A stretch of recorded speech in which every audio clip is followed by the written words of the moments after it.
During this time that Sikhism developed as a spirituality, and I personally view it as a spirituality, not as a religion. But then people start following that tradition and just start making it into a habit, and that habit becomes a belief, and that belief becomes an ideology. So one thing that I really connect to is just allowing knowledge to flow. So, the word Muslim is someone that surrenders. The word Sikh is someone that is a student. The word yogi is someone that is seeking to unite.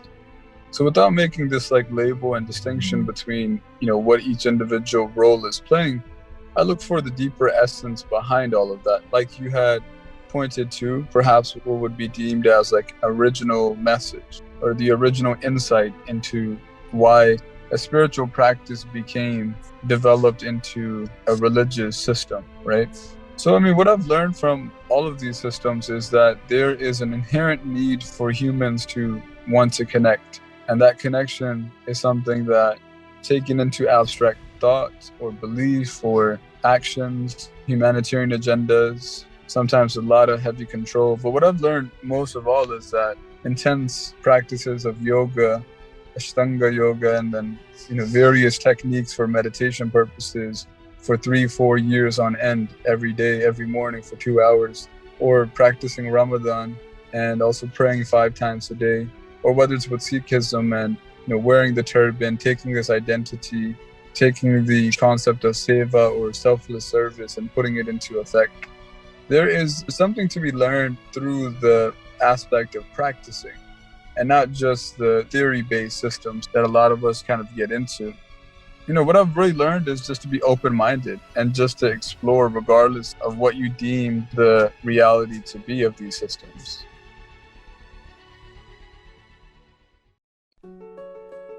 Welcome to the Awakening Entrepreneur Podcast. This show is for entrepreneurs that have chosen to define their life beyond the material. They have followed their soul on a hero's journey towards the mystery of the spiritual. I'm your host, Garrett Ng. Each episode will be learning from awakened entrepreneurs and spiritual thought leaders. They have broken through the mold of being ordinary to extraordinary, challenging our paradigm, shining light to the dark, giving hope when there is doubt. The moment of truth is upon us.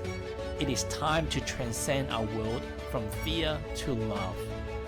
Are you ready? Let's go!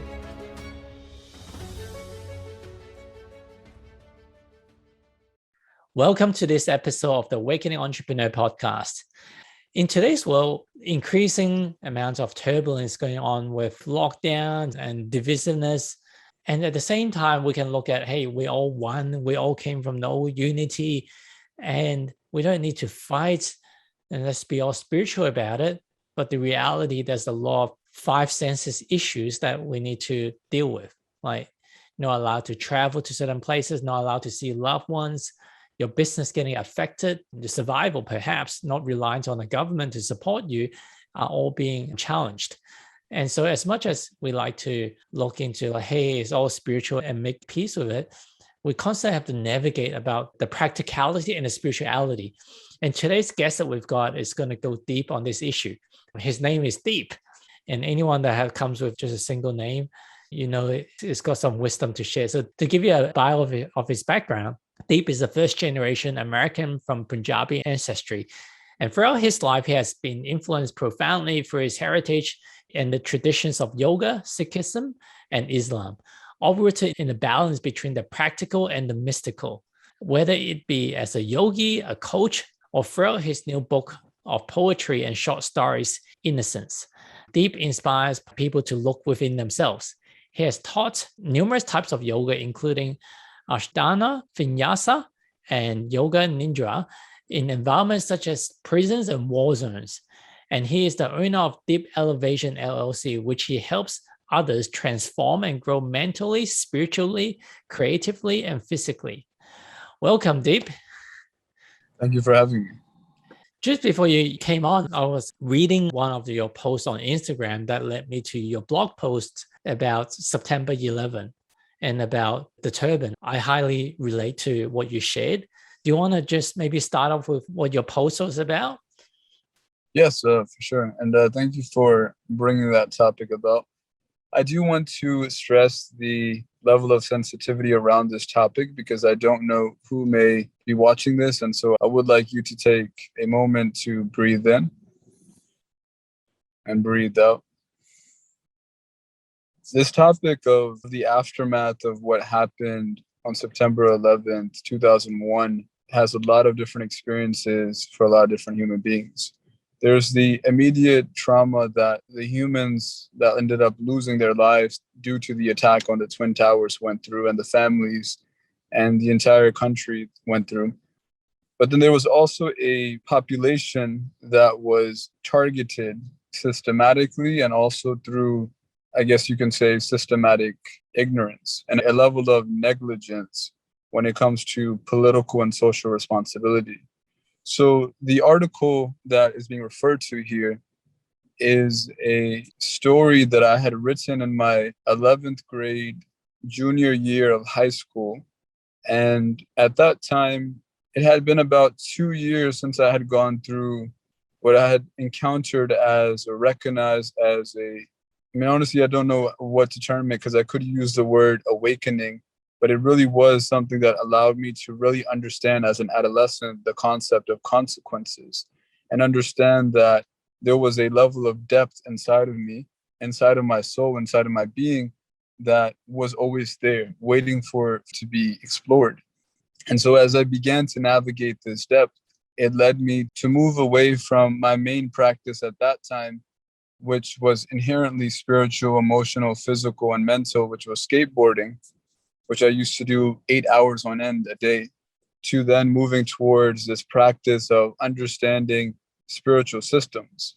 And so one of the spiritual systems that was immediate to me and I saw as important to explore was this practice of Sikhism or Sikhi that my parents were practicing, or I should say it was one of the things that they were practicing, because the thing with Indian spirituality sometimes is it's exactly that. It's even though a human being labels themselves as a specific thing, there's a lot of synchronistic influences on what they're actually doing. But that's another topic. Nonetheless, in this space that I was in, I made the decision to start wearing a turban for a number of reasons. It was never through coercion or a popular culture. I was always an outlier. I did not accept anything anybody told me. I was always someone that hated authority. I still hate authority. And I think that's kind of what makes me who I am today. And as we'll continue on this conversation, what may appear like contradictions may take you into a deep introspection about the concept of labeling oneself anyways. So going and returning back to this article, I was deeply triggered and hurt by noticing the high number of hate crimes that I witnessed in the US, and a large number of people that were being targeted were these visible Sikhs. Not every Sikh is someone that is wearing a turban. And for those that are not aware of what the word Sikh means student, and it is a spiritual system, which also is recognized as a religious system in Punjab, North India, but also other parts of India. And so because of this image that was casted and stereotyped on American television and then internationally, Osama bin Laden, with his image of wearing a turban, there was no context. And also it kind of speaks to the ignorance of American society, because then anybody that looked like this, resembled them even remotely, began to be targeted. And this is nothing new in American history, because this has happened with Japanese internment in the past, which I speak in reference to the formal study of history, which I conducted in college. So in this article, I write about the experience of someone that is not wearing a turban and is watching the news and recognizing there are these crimes that are going on. And then it's a whole internal conversation that was going on within me, but I saw it was necessary because the assignment in the class was to write a specific kind of literature that was very personal and subjective to you. So I was, like, why not write something about that's deeply passionate to me, something that's on my heart and my emotional connection to myself. I wrote that article in 2011, so exactly 10 years after when I first wrote it. I wrote it at the age of 17 or 16, I believe. I'm 26 now. So 10 years post that, I'm sharing that with the world, no longer as a Sikh, but as a Muslim. And so there's a lot of depth to this conversation, and I don't want to overwhelm anybody with this. But the biggest point of the article was to highlight the fact that, as the title states, turban does not mean terrorist. And essentially, that's a bigger phrase that allows us to realize that we should not judge somebody based upon their appearance, and we should have more intelligence and collective awareness and collective consciousness than to accept just what is being brought up to us. So That's what it you was said about. took the steps of basically seeing that there's a number of deaths or hate crime related to people wearing turbans specifically. And then you went on the step, you know what, I'm going to wear a turban. Can you tell me about like what brought on to that decision and what have you learned from wearing the turban? Is it wearing it again? Like, were you wearing it when you were growing up, or is it the first time you've worn it? Right. So the reasoning for my article and the way I framed it was not necessarily like a personal anecdote of, I saw this happen, so that's why I did it. I always take decisions because I personally connect to them. I wrote this article because I knew myself that I had this level of confidence of not being influenced by what other people say, but I knew others did not. And those that had been brought up since a young age were now beginning to let go of their turban. And so I wrote this piece, because at that time I was very uneducated. I came from parents that were mainly, farmers. I didn't know that I could post this and, take it to a journal. And the teacher, this white teacher that I had, didn't really recognize the piece. Perhaps she had a personal bias and whatever the case was. Nonetheless, there was no understanding for that. The article itself was something that I was trying to communicate to the youth that was specifically Sikh or somebody even outside of the Sikh faith, that, hey, you don't have to bend to the collective will of what you're seeing. You can transform yourself by going into what you believe in, what you feel connected to. And so in this process of writing this article, there's many different characters and whatnot that I, write out. And some of the characters are, references to the influence that I was trying to have on my local temple that I was taking charge of. And once again, I do want to stress that I was a troublemaker growing up. I was not someone that was ever wearing a turban. I was someone that was, wearing yellow skinny jeans in a space, or getting ear piercings in a space, or highlighting my hair, doing things of this nature that were unorthodox and things that were not deemed acceptable because I wanted to do it. But when I recognized this conscious awakening that I had, and I started taking this level of depth into the spiritual practice of Sikhi and Sikhism, I also saw the societal role that I wanted to play for people. And so in regards to the turban, for my personal connection to it, the reason why I started wearing the turban was something that was outside of my control. I just wanted to do it, so I started wearing it. And in the same ways, I took it off because it was something that I wanted to do.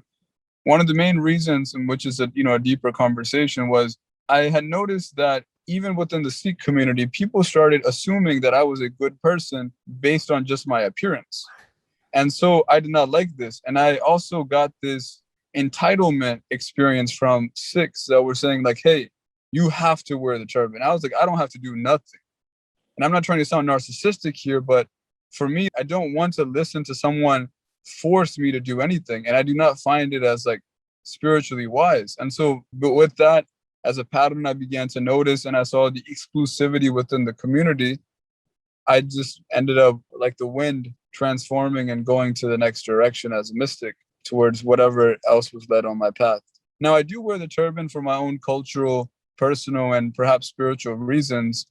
Somebody might see me on the outside as a Sikh, but that's no longer the case. So it's a very interesting conversation because sometimes it does create this betrayal element that Sikhs and other Punjabis feel that I have created. But that's once again the entitlement to my body that people feel. I guess you come from a unique background of understanding of both the Sikhism and also the Islam. Both of them have a turban, or some of the practicing have a turban. My understanding of the turban is minimal, but from what I know is your hair is kind of like the antenna to connectivity to your higher self or higher consciousness, and somehow wrapping it with a turban, it keeps your energy there. That's my understanding. What can you share with our listeners and myself? What is the reason from different cultures on why people started wearing the turban? Well, different reasons, and it's also a very, complex thing. So, for example, like, why do people wear hats? There's a number of reasons why people wear hats. Perhaps it's majority of the time, I'll speak directly to the point. Most of the time, in regards to the cultural reasons that a turban is worn, is because it's seen as like a crown. It's seen as something that is very bold. It's something that, is a distinguishing factor. It's something that is royalty. But the other hand, if you're a farmer and you're spending 8 hours a day in the sun, you need something to cover your scalp. And so if you have a cotton piece of turban that you wrap around, you keep yourself cool with that because the cotton absorbs the sun and it's not directly affecting your scalp, and thus the homeostasis and heating up of your physical body. Now, in regards to spiritual systems and ideologies, I will try to present an unbiased perspective of my understanding of many different traditions, but specifically speaking to the Sikh tradition. During this time that Sikhism developed as a spirituality, and I personally view it as a spirituality, not as a religion, even though it is deemed as one now, but that's another conversation. And during this time, there was a group of Muslims, that people that called themselves Muslims, who were called Mughals, and they had invaded India from the outside, from different parts of the Muslim world. During this time, there was ideology that, Islam had to be spread to different parts of the world. So Indonesia has the largest Muslim population because there was a lot of exactly that. There was this spread of Islam by force and not necessarily just by, like this peaceful means. I do want to be very careful here to state that Islam was not only spread, it was not like mainly spread through violence, but there were many cases that people that called themselves Muslims did end up, utilizing violence. So nonetheless, in India during that time frame, there was a system called the caste system. A lot of speculation in regards to how this caste system propped up. Was it, thousands of years prior that there was an inherent indigenous population of India, and then there was an outside population coming in that invaded India and, created their own spiritual hierarchy, or essentially like a race system, a race hierarchy, as we see sometimes in the US with the way the white Americans came in and, created this division between what we see as, white and the other. And so there was this division in the caste system, there were also assigned roles that people had. So some people were farmers, some people were warriors. In regard to the warrior aspect, what really defined Sikhism as what it began to formalize as a religion was during the 1700s onwards, when a spiritual teacher, as part of Sikhism, there's not prophets, there's only teachers. And so there was a 10th teacher, and the teaching was passed down based upon, your wisdom and knowledge. And so as this was passed down, this one teacher saw that it would be important to create like a stand against these Mughals that were forcibly converting people. And they were forcing people to either convert or, pay heavy amounts of taxes and such nature. Sometimes it was just by forcefully you were converted. And so because of the rigidity of the caste system, the warriors were already locked down because they weren't able to be accessible and mobilized. So this teacher saw it as necessary to mobilize every person. And then so he created this like warrior initiation where women and men were able to become warriors and, essentially claim justice in that aspect. And so there is that aspect, which I kind of fast forwarded to the solidification of Sikhism. But there's also the fact that for whatever reason, the spiritual teachers, I pointed to the 10th spiritual teacher. There was a first spiritual teacher, and that first spiritual teacher also was wearing a turban. And so sometimes, humans do things of their own accord, but then people start following that tradition and just start making it into a habit, and that habit becomes a belief, and that belief becomes like a rigid just point of like, you have to follow it or else like it just becomes an ideology. And I think a lot of the religions is kind of gone down there over the time, whether it's deliberate or misunderstanding of the concept. You have to follow this way or else. I don't think whether it is Muhammad, Jesus, or the Buddha, like that's the original teaching or is the intended teaching. But I guess it's a matter of control. Like in Buddhism, these are the 8 steps. You have to follow them. or else like this is not the Buddha way. Well, I don't think that's the intent with a lot of the original religion. So I have a challenging time if I was to follow like word by word on what a lot of the modern teachings are. And obviously I'm just generally casting there are certain people that can see through what's said in the text and actually communicate the wisdom of a lot of the original teachings. So I appreciate that as well. I brought up as a Catholic, and only through my awakening journey in the last few years, I started studying the Hindu, the Taoism, Sikhism, and many different religions. So I'm just having my toes in the water right now. But in the Bible, we talked about Sikhism and also the Islam is rooted in the balance of the practical and the mystical. Especially in today's world, there's so much ruffling that's going on. I believe is for the overall humanity to go through this global awakening. But then we've got the practical stuff we have to deal with. So can you share more on what are your thoughts on how you approach some of these? And also yoga as well, drawing from yoga, Sikhism, and Islam. What have you learned from some of those unique perspectives? So one thing that I really connect to is just allowing knowledge to flow. So, the word Muslim is someone that surrenders. The word Sikh is someone that is a student. The word yogi is someone that is seeking to unite. So without making this like label and distinction between, what each individual role is playing, I look for the deeper essence behind all of that. Like you had pointed to, perhaps what would be deemed as like original message or the original insight into why a spiritual practice became developed into a religious system, right?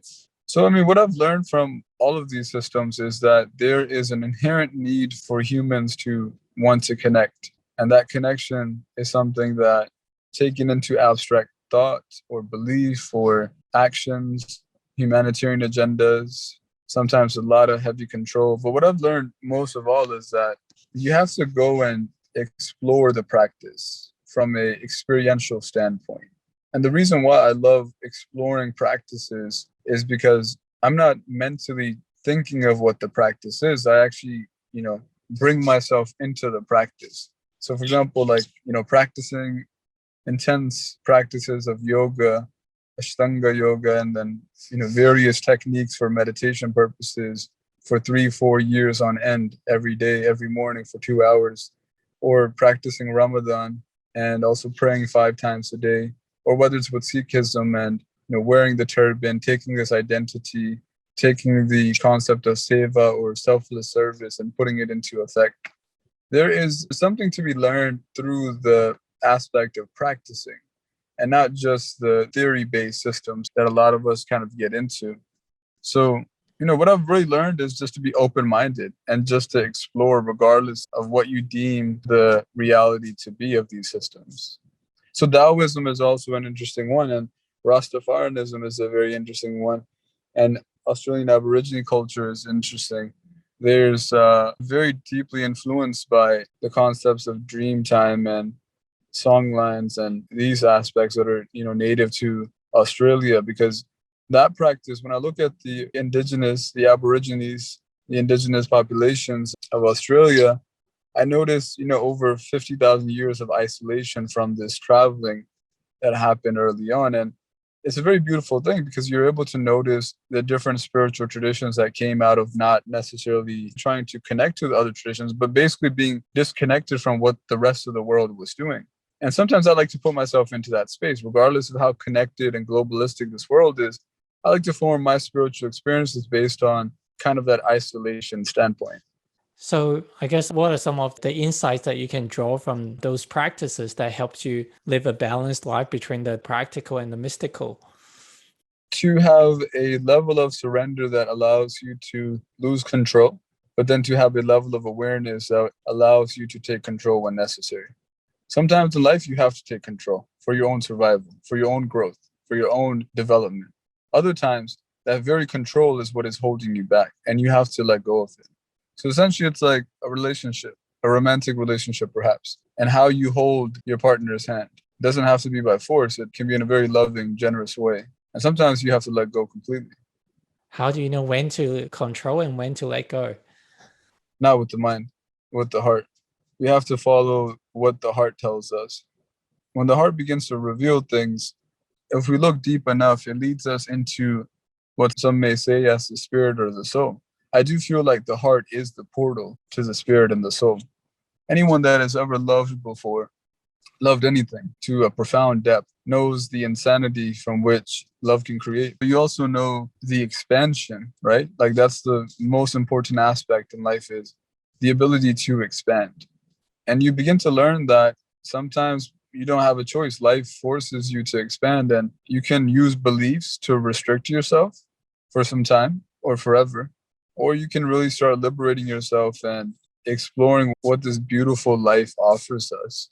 Like it's so beautiful that we're able to articulate in like a language, and I'm able to understand you. We have this technology that literally is continents away. Like years ago, this would, not even like, very long time ago, but immediately we would not have this accessibility. And I think we take for granted the inherent magic in all of this. Because we wield magic, we begin to forget the inherent magic in how we do these things.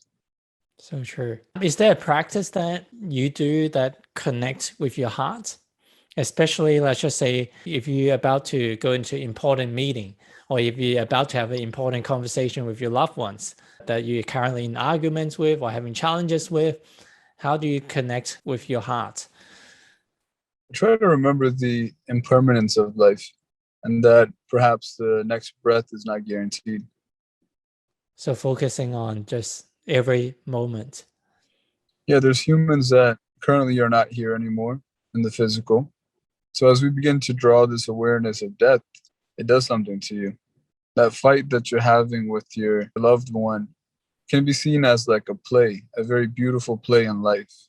Now, it takes a lot of like detachment to do this as well, because when you lead from the heart, the dynamic or issue that comes with the heart is that there is the ability for the heart to control you in the same way that the mind can also control you.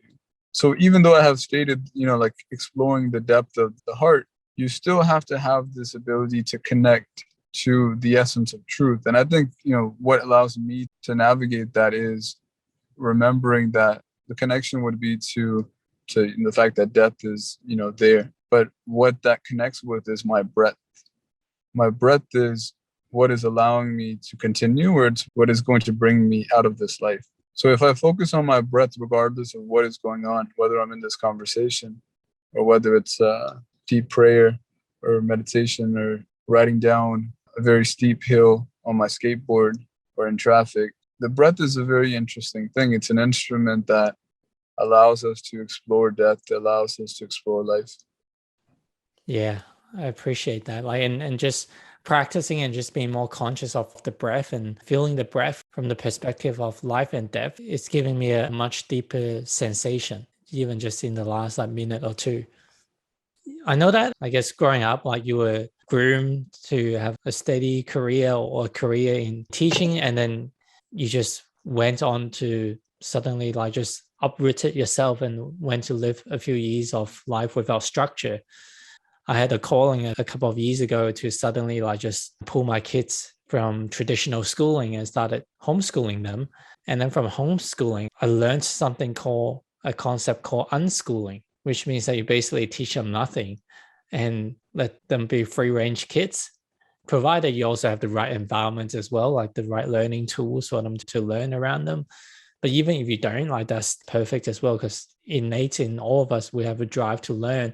So I'm curious to learn more about your living with a structure and you traveling around the world. So what are some of the adventures and gifts and lessons that's been shown to you? Yeah, so I was failing high school. Like I had very poor performance in high school. I was a skateboarder then, so only thing I was focused on was creating sponsor me tapes to become a sponsored skater. That was all I wanted to do. And so it wasn't until it was my deep experience with marijuana which I started, smoking and practicing at probably the age 12, 13 later on, which I went through what would be my first spiritual experience. Now it was led into this very profound silence, and I was surrounded by other people, and I could feel their paranoia. I could feel the separation of my energy and their energy. Nonetheless, this led me into a space where I decided to let go of everything that was connected to this identity and I stopped smoking. I stopped skateboarding. I regret stopping skateboarding because I was so good, and now like I spend a lot of time trying to regain these skills because I was so connected to the skateboard. It was my coping mechanism. It was like how I would run away from the world. And it was a very beautiful way of running away from the world. But nonetheless, as I was in the principal's office, administrative offices, and they're like, hey, like, we think you're a smart kid, but you're just not doing anything. Like, why are you not doing anything? I didn't understand the concept of consequences then, also didn't care. But I was the oldest sibling in the family. And so as this conscious shift started happening and I went away from doing what others were doing, and I really like chastised myself after that day that I had this spiritual experience because something awoke in me that told me like, damn, like you are powerful. Like you are so powerful. Why are you bending to somebody else? And as I began to discover that, it just took me onto a journey, and I began to become very grateful to teachers in school. Not every teacher was there to help. Some of them were just fulfilling a role. And so, perhaps that is one of the reasons why you took your children out of school, because sometimes, not even sometimes, I didn't know how to articulate it, but I knew the people and the humans that were invested in me, genuinely, that cared about me, versus that were just there to fulfill like a subject matter role. But the ones that cared, it inspired me. It was like, wow, like I don't know what high school is or what college would be like, but I know now that I can strive to like accomplish these things. And I had a very bad GPA, maybe like 1.8 out of like, like a 5.0 or something like that. And I just began to turn things around. And as I began to turn things around, I just was like, wait a minute, like I want to be a teacher. Like I want to be a high school teacher, but what subject would I do? And then I began to like, notice that I naturally had a knack for examining the history of my family or the history of myself or the history of different people, different cultures, the history of everything. And then I was like, well, perhaps I'll become a history teacher. And so I began to study in school to become a history teacher. And I was very passionate about this. I began personal training at this time too, which is now, what funds my creative projects and everything is this personal training that I do. And Deep Elevation is very much based in personal training and providing these fitness experiences to people. And so I use personal training to pay, out of pocket for college. So I was a full-time student. I was, very heavily into powerlifting and bodybuilding. And so I was doing all of these things while being a full-time student. And it started like, it was very beautiful. I had this very structured plan. And you know what is interesting? You have to be very careful about what you speak to yourself. Because I remember saying to myself, like I'm going to become a teacher. And this program is like, you have to teach for 3 years. And then I was like, I really want to do this. But then there's another part of me that really wants to just run away and explore the world. But I was like, I'll do that after the 3 years. So that's the thing, right? Like I voiced that out to myself, and I came into this space where I was ready to teach. I like passed the test, which is like teaching, like a 1 hour class to like a specific group of kids, and I loved it. They loved me. I really owned the room. I was really able to like connect with them, inner city kids in Richmond, Virginia, and I thought I had it. Like I thought everything was going to go through 3 years, get this, degree, get this license to teach, and Deep is officially like working, navigating through the public school system. Oh, life didn't have those plans for me. I think what I noticed was there is this profound mystic that has always lived in me where if I voice something out to myself, I do have the power to bring it into manifestation. And so that's exactly what happened. It was a funny thing because they told me like, you have to take Spanish classes in order to actually, complete your degree. And I was like, what do you mean? I completed like 4 years of Spanish in high school. Now you want me to take this in college? Why? Nonetheless, like it left me with an entire year to do nothing. Mind you, I completed, like college for my bachelor's degree in 3 years. Like I like 3 years, I was just rushing through it and crushing it, like, just devouring courses while also paying for them at the same time. And so imagine that intensity, right? Like imagine a human that has built up or a machine that has built up that much intensity. Where does that intensity go afterwards? So that intensity began to like drive me insane. all of these emotions, I was in love at the time with someone. And all of these experiences, I was in love with life. I was in love with so many different aspects. And it drove me into a state where I knew I had repressed emotions, but I never had dealt with ever. I never dealt with thoughts. Like I was never someone that had thoughts running out of my mind. I was able to silence my thoughts and take strict decisions. And it was like a very beautiful thing because I, learned that like my ability to progress is because I can silence my thoughts. But at this time period, because I had this whole year, this unpredictability, right? Like control was released. It drove me like to tears every day. It drove me to insanity. Like the depth of life. Like I had this very strong physique. I was lifting up to 600 pounds on most exercises. I was like really, and developing from a very skinny body to a very muscular, strong body. But it wasn't enough for me. It wasn't it. There was something more there in life I just didn't have. And then I began to explore the yoga traditions, and one way or another, it led me to seek greater wisdom and greater teaching because it wasn't offered in the US. And then I started traveling to India. And I traveled for the first time. I traveled to parts of India that my parents and ancestors never have been, at least in the last hundreds of years. And it was very interesting because I already knew that, I was like a trailblazer or someone that was already doing things like on my own. But when I went to India and became, part of this yogic tradition of practicing Ashtanga yoga, every morning for 2 hours, and my chemistry began to change. My detachment from my family, from society, the ascetic traditions began to take root in me.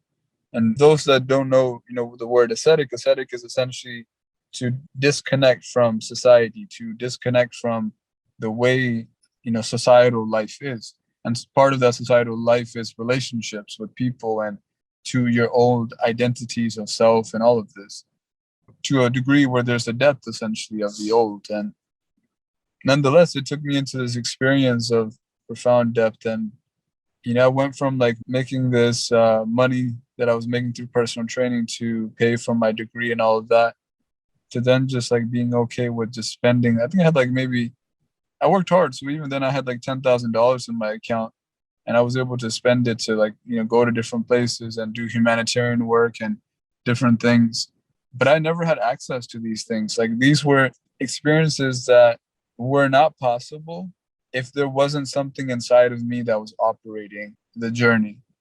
I cannot take full credit for all of these experiences. There was something, and there still is something very mystical in me that is in everyone. There's a mystical capacity in everyone that leads us into this insanity, if you will, that becomes so beautiful that it becomes hypnotic in the way we live our lives.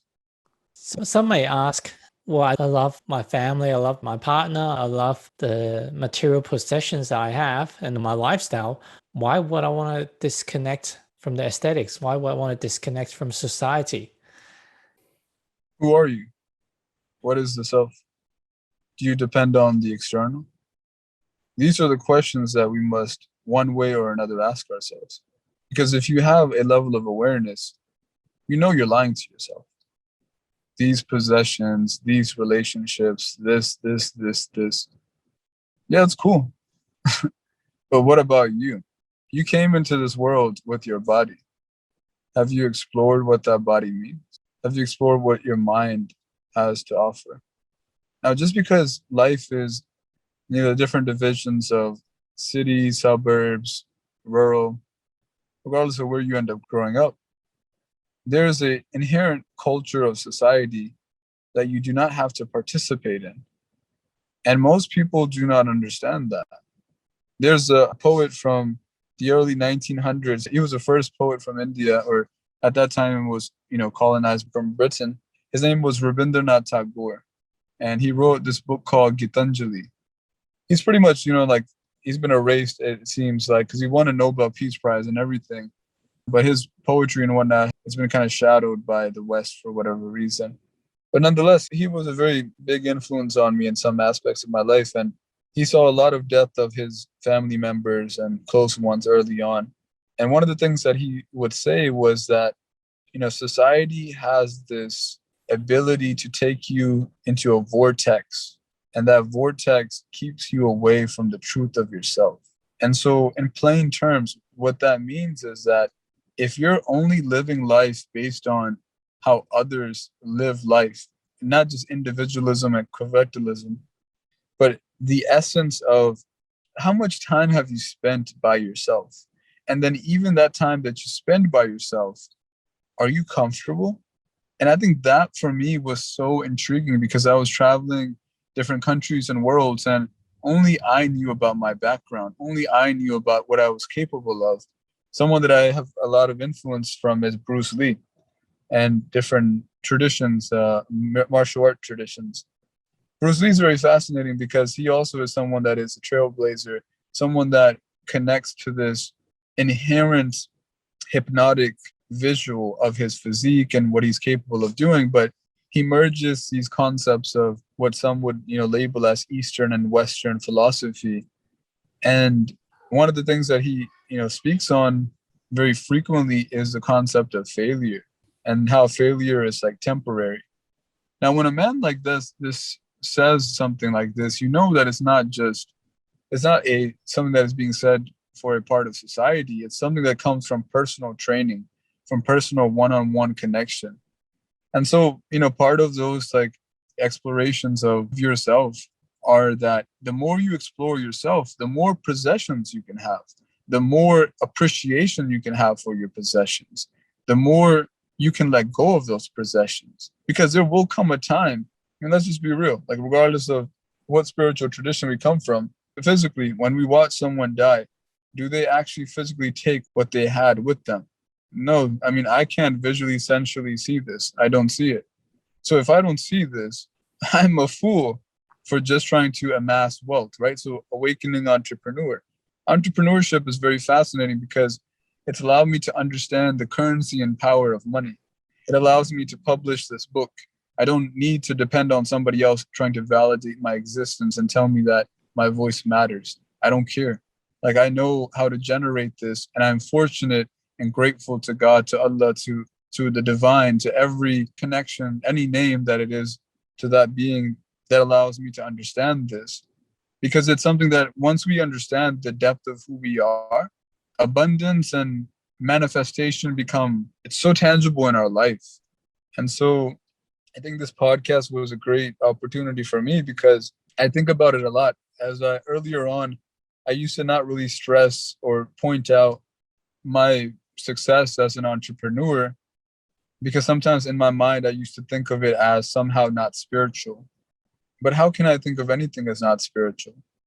There might be some complexity to it. There might be some contradictions to it. But watching people message me and contact me and tell me like, hey, like, for example, billboards, right? I was telling you, like, I came to Richmond, Virginia today to walk around and like look at these billboards, showed my parents that were immigrants to this country. They never thought, my grandfather, I have another generation, a grandfather that, his father passed away when he was 7, 8 years old, and he couldn't even go to school. He's illiterate. Even in his own language, he's illiterate. And he's walking around with me, looking at these billboards, a piece of ownership in the city. And it's a very beautiful thing because it's like, wow, all we're doing is occupying a little bit of space and time, and being able to transmit energy at any level is what it's all about. Yeah. No, thank you for sharing that wisdom. In Sydney, Australia right now, I've forgotten how long, but I think it's probably 2.5 months of lockdown where you can't go out to eat and you can't, all the shops, the retail shops are closed, or most of the retail shops are closed, and people are in lockdown. And they say once you reach a certain percentage of facts, double facts, and I think like 70% or so, they're going to open it back up. And however, when they say opening back up, the people that's unvaccinated, they do not enjoy the same freedom. In fact, you can still classify they're still in lockdown because they still can't go to restaurants, they can't go traveling, they can't go on a plane.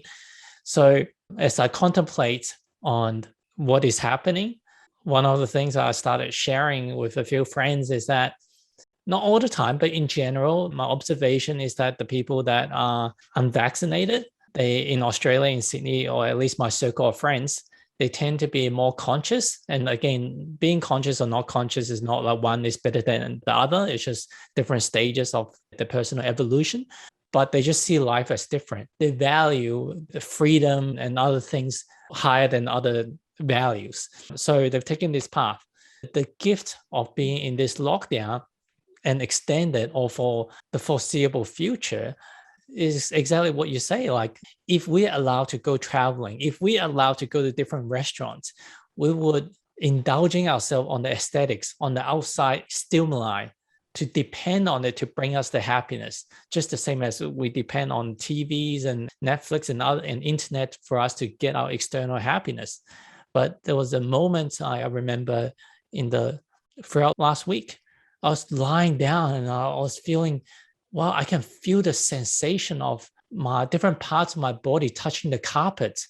I can feel the cold and I can feel the warmth at the same time.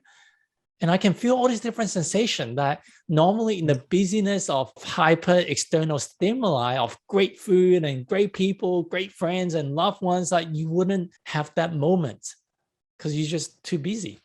So I have those moments, I have the beautiful moments of just spending time in the yard, looking at a leaf, a plant, looking at the grass and finding beauty in that, or just witnessing the internal thoughts and emotion and dialogues, all this stuff that comes out. But if it wasn't for the lockdown or the solitude that we've been gifted with, I wouldn't have this opportunity as well. So for the people that are feeling trapped or isolated, what if this was a gift that is, you've chosen this path so that you could discover this sense of enjoyment? It's almost like if all the food that you eat, you always add a ton of salt on it, you never truly tasted what the fruits or any fruit tastes like.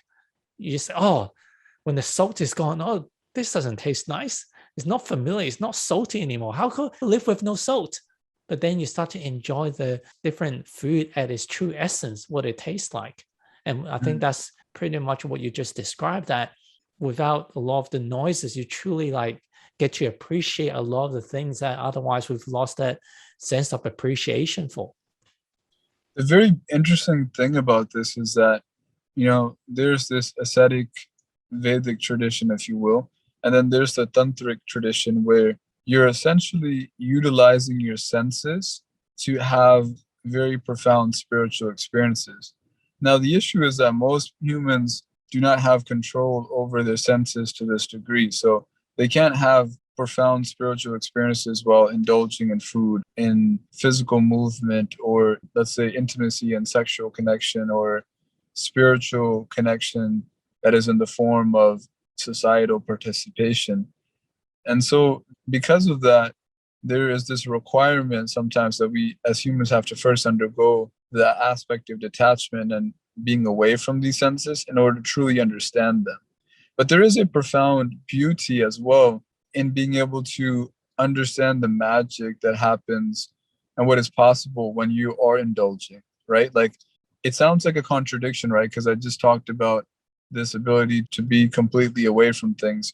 But I practiced that being by myself to an extreme. And what that led me to the point where I was ready to energetically transition my energy out of my body. I was done with life. I was not in a suicidal way, but in an energetic way. I found the connections that I was looking for in life, and I was ready to move forward and see what was next, until my heart started to awaken. And it started to awaken when I started noticing the suffering of other humans around me. And that was a sense, right? Like, it was a sense that was being able to see clearly for the first time, because it was not influenced by that inability to control and wield the power of the senses.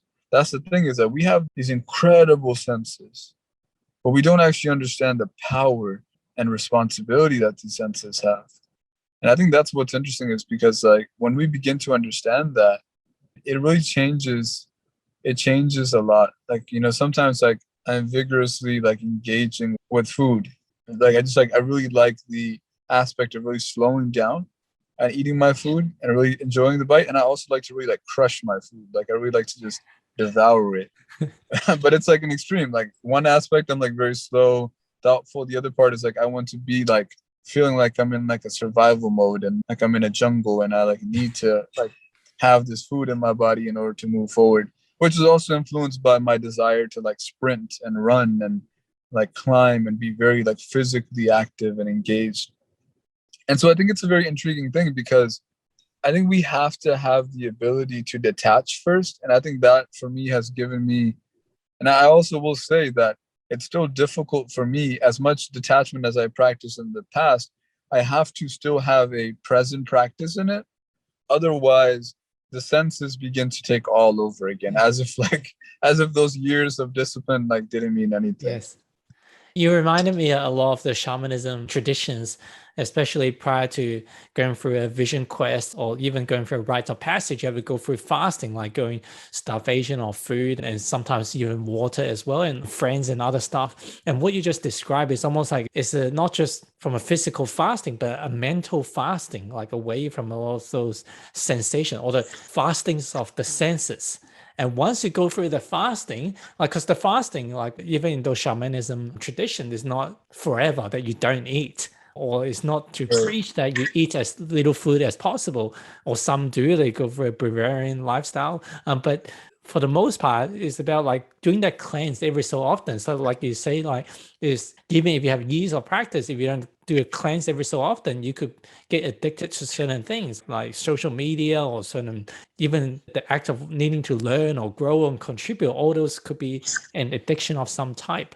And the slowing down of eating, like, it's always been a challenge for me not to inhale the food, like groveling down as quickly as possible. In the last week, I've tried using a tiny little spoon, as tiny as we have in the house, and just started like using it to scoop rice or scoop whatever that we have. And I think it's a beautiful act of what you describe, because most people like tend to be to one or the other. But what you just highlighted is first you have to go through this, not have to, but you, if you choose to, you can go through this cleanse or have a minimal or none of one thing. But then on the other side, you also appreciate the extreme, and then just it's this movement. Like it's like, oh, you can never lift your arm up. No, lift it up and down, like you're weightlifting.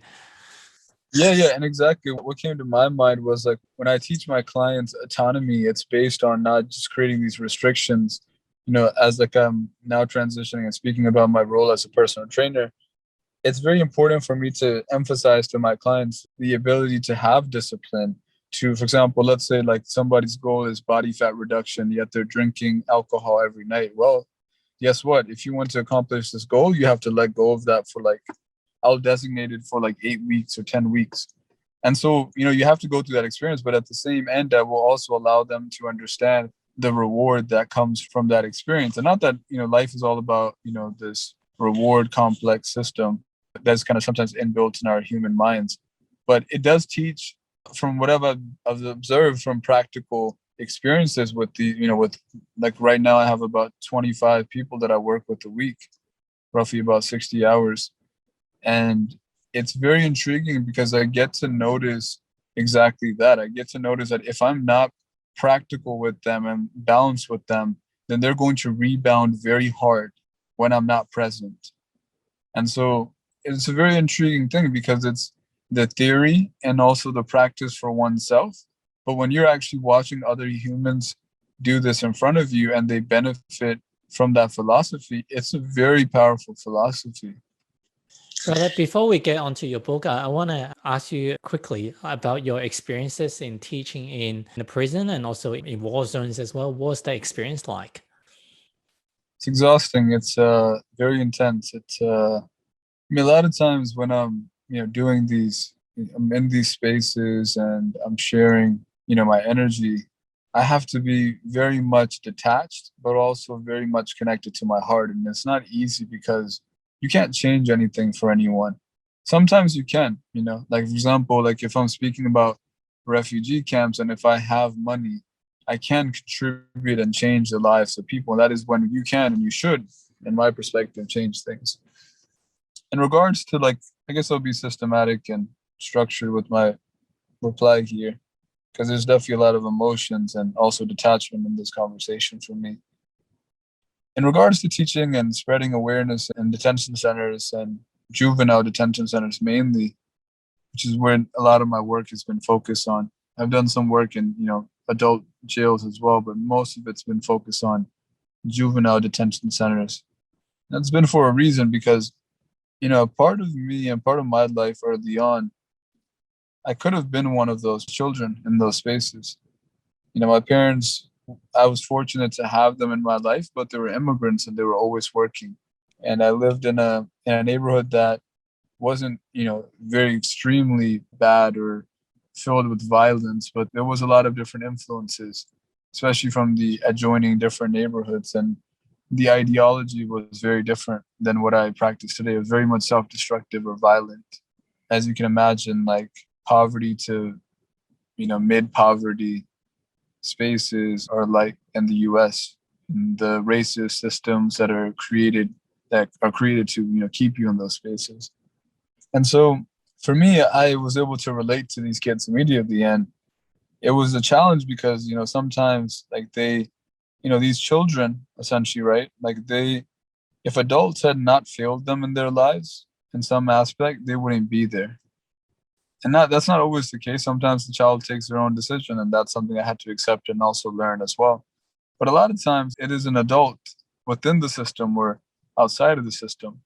So it's a very complicated conversation because even personnel in the systems are irresponsible. So I encountered people within detention centers that were calling themselves, as their role was as counselors or people that would stay with them 12 hours a day, who were being verbally and physically abusive to the children.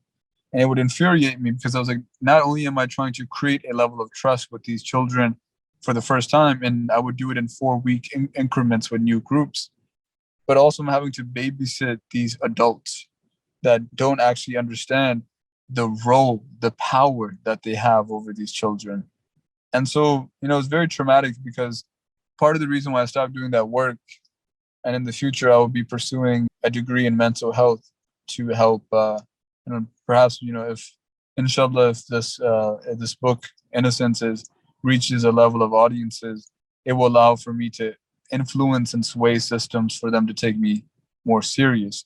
One of the reasons why I stopped teaching in detention centers and specific was in 2019, I was working in some specific spaces. And one of the things that I noticed and I mentioned to the administration staff was that, yes, I can continue teaching yoga, meditation, and journaling to the children, but I think it's very important for us to do sensitivity training for the adults, for the personnel that you have.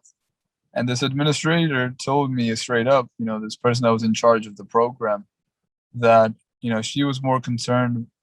She sounded very ignorant because she was saying that, no, we're going to hire more people. We're going to hire more people. And I was just like, I'm very vocal and direct. I was like, the issue is not hiring more people. The issue is analyzing and redefining the quality of people that you have in here. And so it hurt my heart in many ways because I didn't realize how traumatized I was going into those spaces until like I would come out of those spaces and share energy with my loved ones and realize that I would express energy in an aggressive way, or like I would be very like recluse and like just away, or feel like pain in my own body, or like all these different kind of emotions. And that's where like the detachment aspect of it was very important because I was dealing with children that were as young as like 8, 9 years old that were in, lockdown, and they were going to be in jail for like, anywhere up to like 1 month to like years, while also dealing with the ideology that I have about not actually agreeing with the system of detention centers in the first place, and that they're not actually there to serve a purpose for actually, recreating someone's life. But then at the same time, I also had to deal with the fact that sometimes children wanted to be in here in these spaces because they would actually get regular meals and food. And so there were all these inherent complexities, and one direction I'm like this, and then I'm in this direction I'm like that. So nonetheless, that was my experience in the detention centers, and perhaps I'll move forward in coming back into those spaces with a different role. In regards to the refugee camps, I kind of got into that work by accident because I had visited Lebanon, Beirut, 2017, I believe. Yeah, it was 2017. Time is a very interesting thing. So I ended up going there for about 3 weeks, and that was my original plan, was 3 weeks, and I ended up staying like 4 months. And the reason why was because I didn't have any concept of home anymore. I didn't want to return back to what I thought home was. So I decided, why not just, live somewhere else. And it was very interesting because I was only 22, 23. And I started working spontaneously with some work with Syrian refugees and a little bit, mostly Syrian refugees, but some of the work was also with Palestinian refugees as well. And it was interesting because the beauty of like the children, they were speaking Arabic, and I don't speak Arabic myself, but they were very heavily influenced by Bollywood, and they would come to me and they would, tell me like an actor, Bollywood actor, and be like, oh, do you know him? Or like, another thing too was when I first arrived to the camp, there was like a tree over there, and I was hanging in the tree. And the kids were so fascinated because they're like, oh, wow, like an adult that is like doing, childish stuff.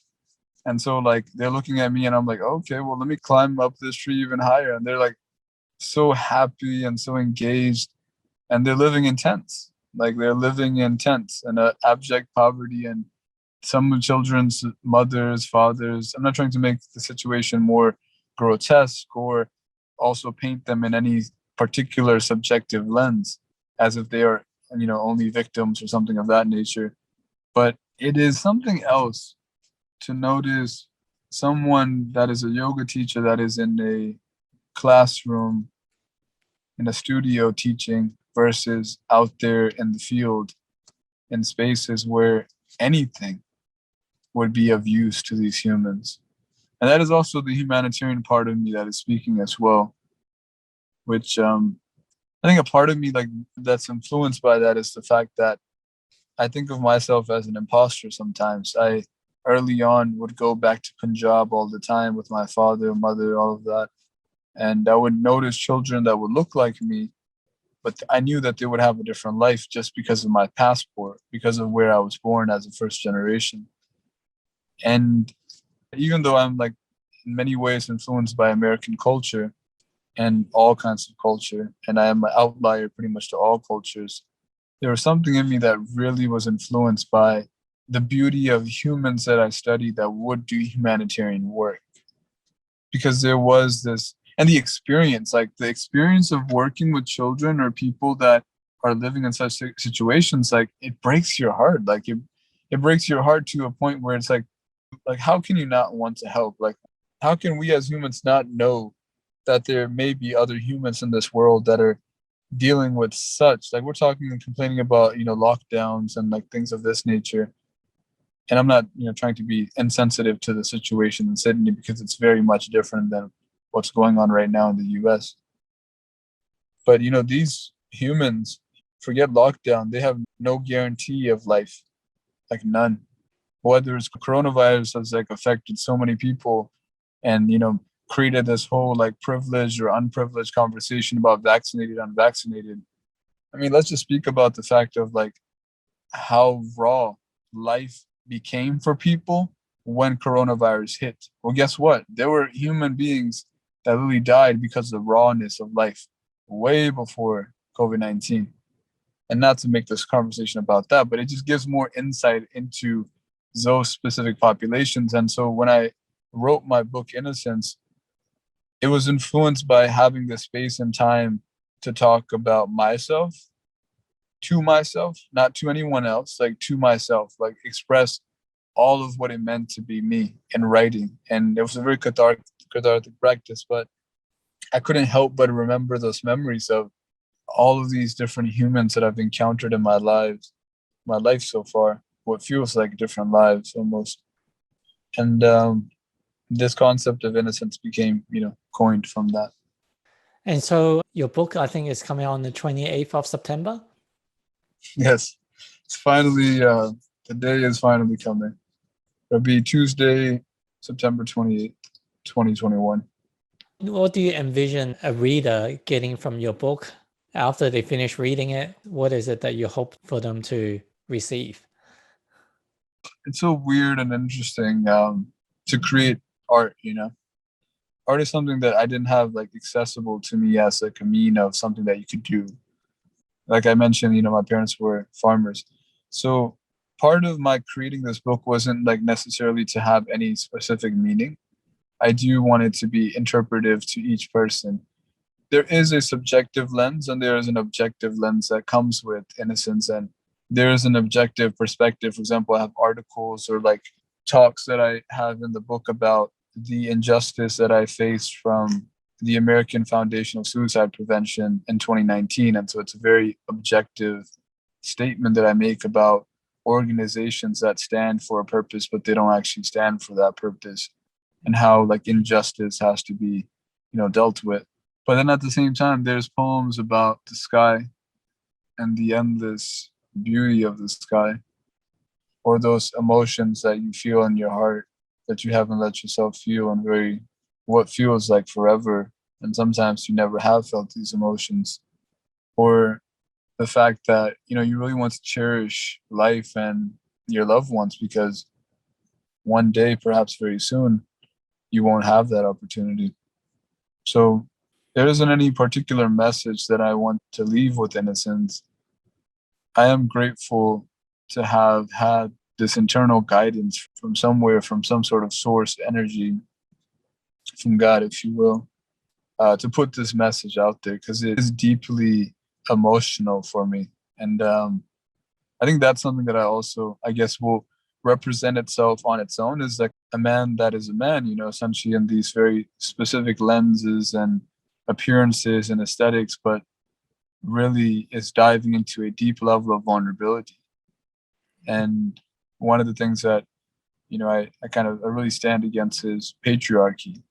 And so part of my responsibility to myself is to continue to stay in alignment with that, and to do so in a indirect and direct way. So for example, podcasts, interviews, and things of this nature where I get to speak about stuff, it's more of a glimpse into myself than you would get from the book. Now, there is an audiobook as well. There's an audiobook, ebook, and there is a physical paperback book. And the audiobook is interesting because I've actually created, there's two different chapters. The first chapter is called The Unknown, and the second chapter is called Pain and Suffering. And I worked with engineers to create certain rhythms that, there's a certain rhythm that is looped for chapter one and a different one that is looped for chapter two, to take you into a trance, take you into these emotions that I felt. And so you can find the trailer that I have. Like I have a 1-minute trailer about a visual trailer on my website in regards to the audiobook, to like a trailer of the audiobook. So yeah, I checked it out. It looks amazing. So I'm going to put all the links to your book on how to order it, and also to your website and social media as well for anyone that's interested. It's been an insightful chat that I've had, and grateful for having this opportunity. I'm grateful for all the listeners that's listening to this podcast. Follow the show notes and check out Deep and his lovely new book, Innocence. And thank you for your support for the podcast. Brother, appreciate you and love you, and all the best. Thank you, brother. Likewise. Thank you for having the space, and I really appreciated the conversation. Thank you.